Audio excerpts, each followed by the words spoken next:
ফিরে পেতে চাই। আমার সাত্বিককে আমার কাছে ফিরিয়ে দে, নইলে ধরে নেব তোর সাথে সাত্বিকের সত্যিকারের সম্পর্কটা ছিল। দিদি, হ্যাঁ সত্যি ছিল, কারণ সাত্বিক বারবার বারবার দিনভর তোর নাম শুধু জপ করতো। যদি তাই হয় তাহলে তুই সেই মানুষটাকে ফিরে পেতে চাইছিস কেন? কারণ সাত্বিক সত্য সত্য আমাকে বলেছে যে আমাকে সে ভালোবাসে। বলেছে সে আমাকে ভালোবাসে, কি তা হি লাভস মি। তাও একবার নয়, বারবার বলেছে, বারবার বলেছে হি লাভস মি। তুই ওকে ওকে আমার কাছে ফিরিয়ে দে, শুধু সেই জন্য আমি আমার স্বামীকে ফিরে পেতে চাইছি। কিন্তু সেটা আমার শ্বশুর মশাই, আমার শাশুড়ি মা কেউই বুঝতে চাইছেন না। চোখের জল ফেলবে না গিনি, চোখের জল একদম ফেলবে না। হ্যাঁ, তুমি একদম কাঁদবে না প্লিজ বৌদি, কেঁদো না তুমি। আমি আমার সাত্বিককে ফিরে পেতে চাই, আর যদি আমি আমার সাত্বিককে ফিরে না পাই তাহলে ধরে নেব তোর সাথে সাত্বিকের সম্পর্কটা সত্যি। আমি আইন মানি না, আদালত মানি না, আমি শুধু বুঝি নিজের মনকে, ব্যাস। সাত্বিক আমাকে বলেছে ভালোবাসে, তাও একবার না বারবার বারবার বলেছে সে আমাকে ভালোবাসে। আমার সাত্বিককে চাই, চাই আমার সাত্বিককে। আমার আর কিচ্ছু জানা দরকার নেই, আমার শুধু সাত্বিককে চাই। বেশ, তুই যখন একবার মুখ ফুটে চেয়েছিস তখন সাত্বিক বাবু ফিরবে, তোর কাছে আমি ফিরিয়ে দেব।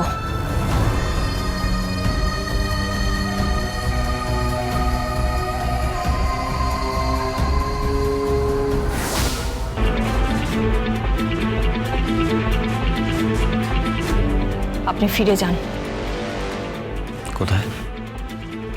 দিদির কাছে। যেটা আপনার ডেস্টিনেশন, যেটা আপনার গন্তব্য, আপনি সেখানে ফিরে যান। আপনাকে ফিরিয়ে দেওয়ার ব্যবস্থা আমি করব।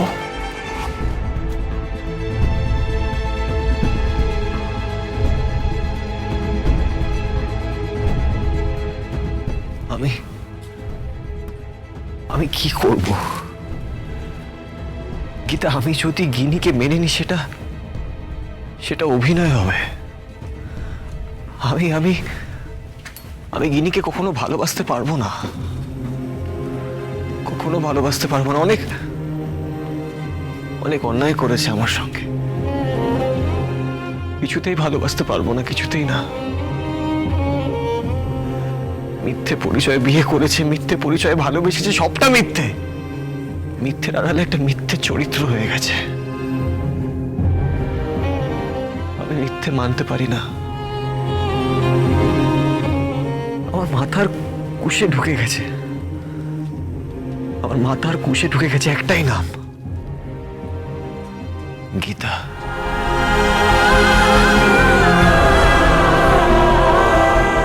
তবুও আমাকে ফিরতে হবে। আমি জানি ফিরবো একটা মিথ্যের কাছে,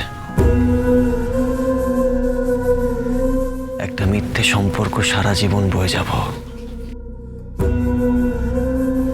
সারা জীবন।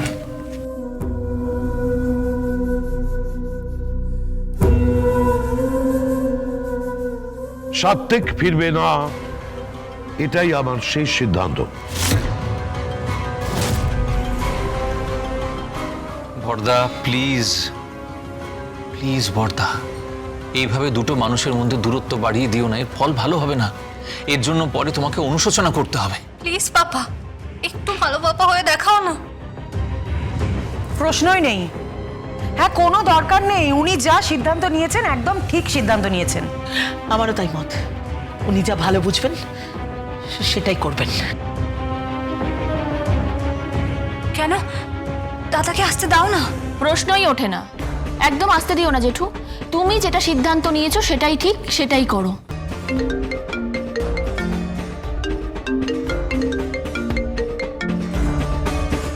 হ্যালো, কে বলছেন? চলমান ইনস্টিটিউশন, আমি বলছি। আপনার পরম শুভানুধ্যায়ী অ্যাডভোকেট গীতা এলএলবি। ফোন করেছো কেন? কেন, আমার গলা শুনলে কি আপনার অ্যালার্জি হয় নাকি? তা একটু অ্যান্টি অ্যালার্জি ওষুধ খেয়ে দেখবেন নাকি? ডেপমি করো না। ফোন করেছো কেন? আমি সত্যি কথা বলছি চলমান ইনস্টিটিউশন। আমাকে দেখলে আপনি কেমন একটা তেলে বেগুনে জ্বলে ওঠেন। কেন, কোর্টের হারটা মেনে নিতে পারছেন না নাকি? Shut up! ফোন করেছো কেন? যা বলবা সেটা বলো। দিদি ফোন করলো, বললো জামাইবাবুকে ফিরিয়ে দিতে। তাহলে আর কি, ব্যান্ড ফ্যান নিয়ে আমি চলে আসি। আমাদের একটা ক্লাব আছে তো 11 বুলেটস, সেখানকার ব্যান্ড নিয়ে চলে আসি। এই তুমি কি আমার সঙ্গে ইয়ার্কি মারছো? আমি একদমই আর কি করছি না।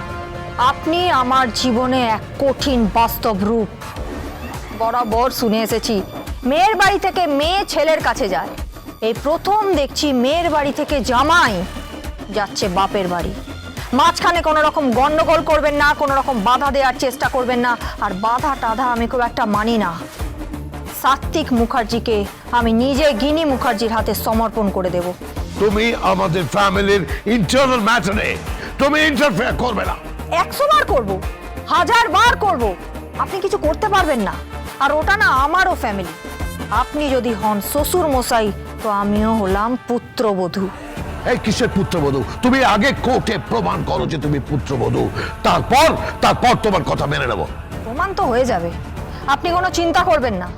আমি সাত্বিক মুখার্জিকে, মানে আমার জামাইবাবুকে, আমি ওখানে ঠিক পাঠিয়ে দেবো। আপনি ওকে ফিরিয়ে দেবেন না। দিদি আর জামাইবাবুর মাঝখানে প্রাচীর হয়ে দাঁড়াবেন না। ওরা পরস্পরকে ভালোবাসে, ওদেরকে একসাথে থাকতে দিন। Impossible, impossible. সাত্বিকের এই বাড়িতে জায়গা হবে না। যদি সাত্বিক এই বাড়িতে ঢোকে, তাহলে আমি টেনে হিঁচড়ে গিরিকে এই বাড়ির চৌকাঠ পার করে দেবো। ছুঁয়ে দেখুন একবার, ছুঁয়ে দেখুন একবার পুত্রবধূর হাত। তাকে টেনে হিঁচড়ে বের করে দেখুন। আপনার উকিল হওয়ার অহমিকা আমি যদি ঘুচিয়ে দিতে না পারি, তাহলে আমার নামও অ্যাডভোকেট গীতা এলএলবি নয়। সাত্বিক মুখার্জিকে আমি নিজে ওই বাড়িতে নিয়ে যাচ্ছি। গিনি মুখার্জির হাতে আমি তাকে তুলে দেব। মাঝখানে কোনো রকম ফোড়ন কাটা নয়, কোনো রকম চিৎকার চেঁচামেচি নয়। ওটা আবার কোর্ট নয়।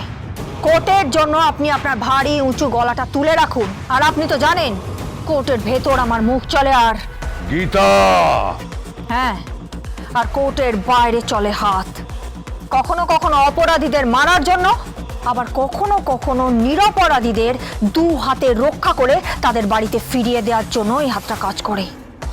আমি আমার জামাইবাবুকে আমার দিদির কাছে ফিরিয়ে দেবই।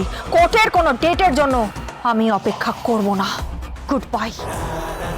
Hello, hello, hello, Gita, Gita.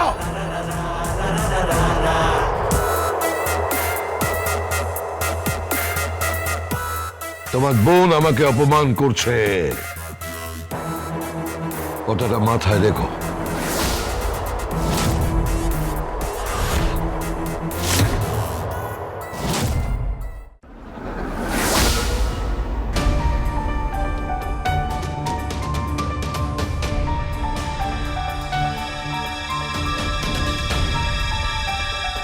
কি বলছিস কি মা? হ্যাঁ মা, তোমার জামাই আমাকে আই লাভ ইউ বলেছে। সত্যি বলছি, তোমার জামাই আমাকে আই লাভ ইউ বলেছে। আমি কোনোদিনও কল্পনাও করতে পারিনি মা, কোনোদিনও কল্পনা করতে পারিনি। জানো মা, এই প্রথম নিজেকে এক পরিপূর্ণ নারী বলে মনে হলো। আমি এতদিন ধরে যে কথাগুলো শোনার জন্য অপেক্ষা করে আছি, সেই কথাগুলো তোমার জামাই বলেছে মা। সত্যি বলছি, সেই কথাগুলো আমাকে বলেছে। জামাই তোকে ভালোবাসার কথা বলেছে? সত্যি বলেছে মা? তাহলে দূরে দূরে থাকছিস কেন মা? একসাথে থাক, আলাদা থাকছিস কেন মা? কেসটা চলছে না মা, আমার শ্বশুরমশাই আমাকে কিছুতেই অ্যালাউ করছেন না। বাবা জীবন, শোনো। কিছু বলছেন? গিনি আমাকে সব কথা বলেছে। তোমাকে আমি অনেক আশীর্বাদ করি, তোমার মঙ্গল হোক। তুমি আমার মেয়েকে গ্রহণ করেছো, তোমার চরণে ঠাঁই দিয়েছো বাবা। তোমাকে যে আমি কত আশীর্বাদ করছি তুমি ভাবতেও পারছো না, তুমি ভাবতেও পারছো না বাবা। তোমার ঘর খুব সুখের হোক বাবা। আমার মেয়েটা না খুব সুখে আছে, খুব আনন্দে আছে।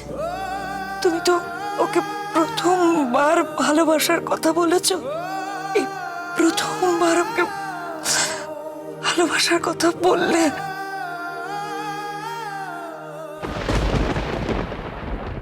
ভজন, ওকে সরে যেতে বলো, ওকে আমার পথ থেকে সরে যেতে বলো। আমার দুটো প্রশ্ন ছিল, আপনি কি দালালি টালালি করছেন নাকি? কি বলতে চাইছো তুমি? ওই কৃপান ব্যানার্জির সঙ্গে পদ্মর বিয়েটা দিচ্ছেন, তা ঘটকালি কি আপনি করছেন? হ্যাঁ, গীতা LLB, গীতা LLB।